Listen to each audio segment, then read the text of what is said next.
All right, hey guys, so there's been some new bundles on Bundle Stars, and I just thought I'd share my thoughts on them. The first one is the All Stars 9 bundle. You can get it for $1.50 for the first 3 days. After that, I think it'll go up by $1, so you might as well purchase it sooner rather than later. But this bundle includes some pretty good games. Like, in terms of quality, these are pretty good.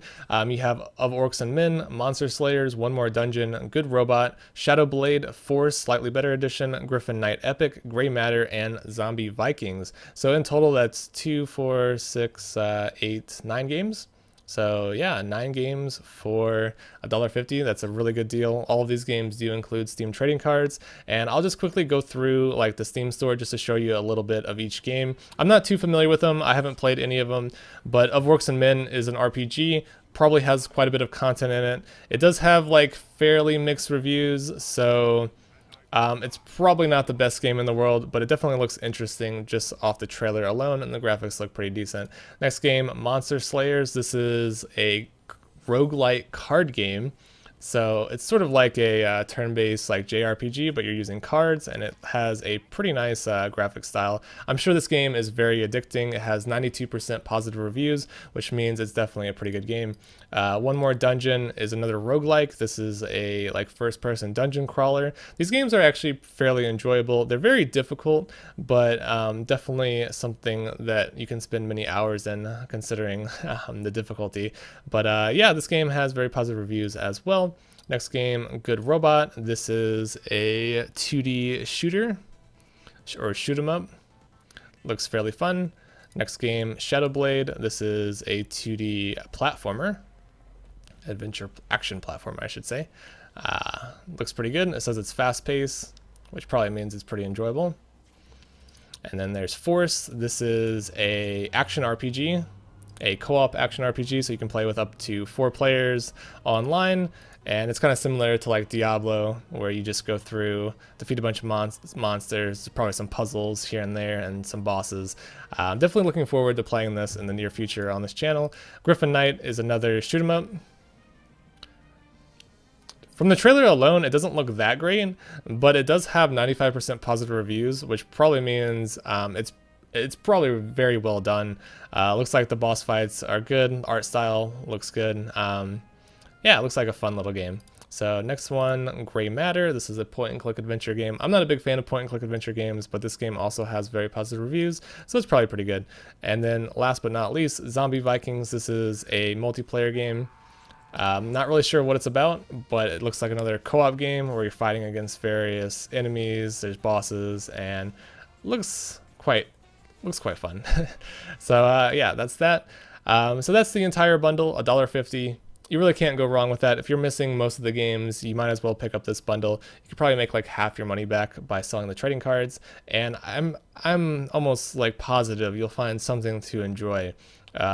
Especially if you play just a couple of games. I mean, you're going to get your money's back, your value's worth, just from the entertainment alone. I really want to try out Of Orcs and Men, but even though like people don't think it's the greatest game, I really, I'm kind of eager to play another RPG.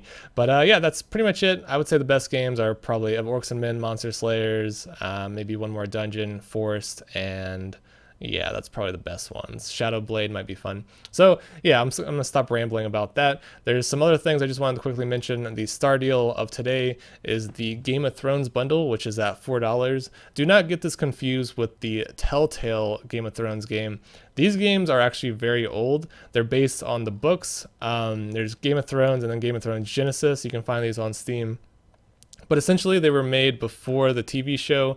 I think the first one, Game of Thrones, came out a year after the first season of the TV show, but it doesn't go off the characters of the TV show, it goes off the books. So if you're a big fan of Game of Thrones, you might be tempted to pick up that game. I'll just search it up just so I can show you what it looks like. This is definitely not the Telltale game. So here it is, Game of Thrones. And as you can see, the characters are like completely different. And it has its own story and its own characters. I think in this one you actually get to fight on the wall